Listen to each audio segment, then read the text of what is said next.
This time I have made something for Halloween. Yeah, I know I'm a bit delayed, but as they say, better late than never. I have 3D printed this incredible model from RNE Studio from his Dungeon Pinups Patreon page, and I think she turned out really nice. The model was originally scaled for 75mm, and then I upscaled it 300% and 3D printed it, gave it a nice base from a Cyberforge Patreon, and it turned out like this. And in this video I'm going to show you how I came to this point.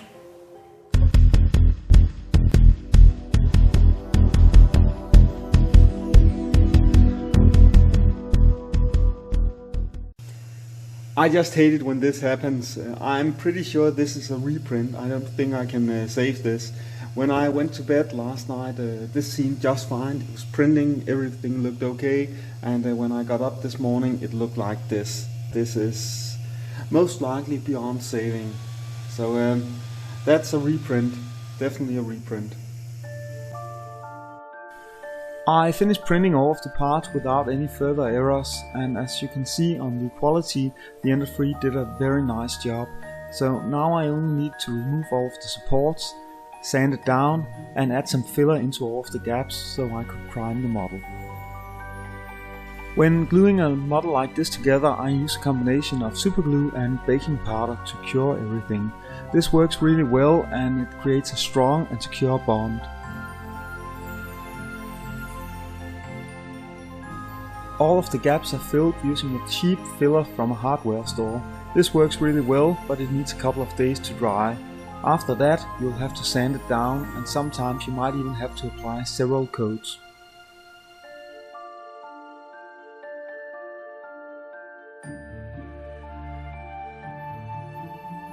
If you have followed my channel for a while, you will know how much I just love sanding. Luckily, sanding a model like this, it's a lot easier than sanding down those full-scale models I've been 3D printing before. So it was actually very relaxing working with a model of this size. I'll definitely do this again very soon.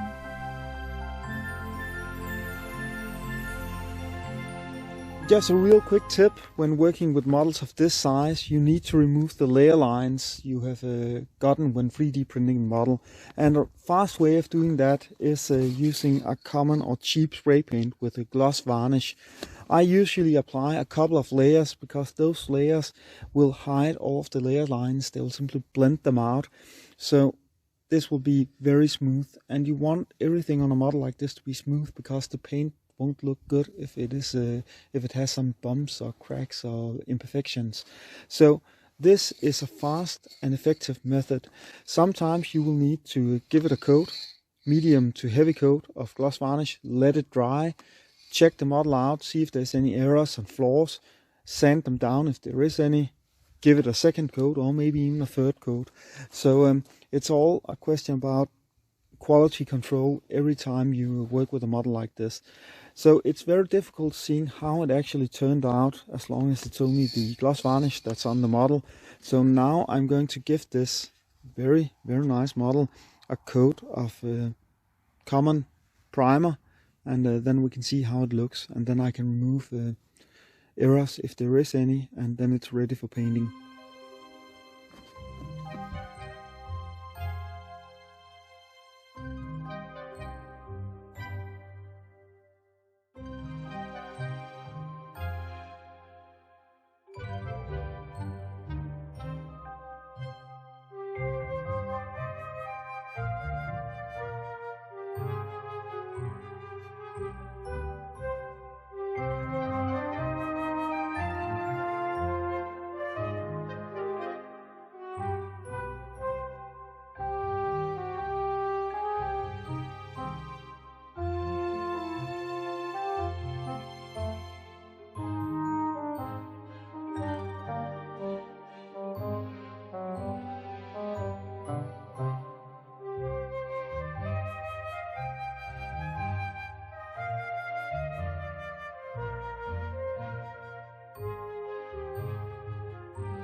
the basis from Cyberforge Miniatures Patreon page, and they released a special set of bases this Halloween, so I decided to use one of those for my Halloween wedge.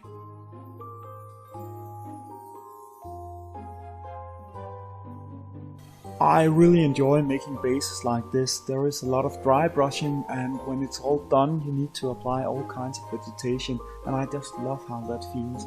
This building up all of these layers of plants and dirt and rock and stones, this is a really inspiring part of the process, and I just love making bases like this.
That's it, I finished the 3D printed Halloween witch, and I found a great place for her to stay until Halloween 2023. She will be staying right here in my glass cabinet together with some of my other projects, and she will be an incredible nice addition for next Halloween. So thank you all for watching, I really hope you enjoyed the video, and have a nice day everyone.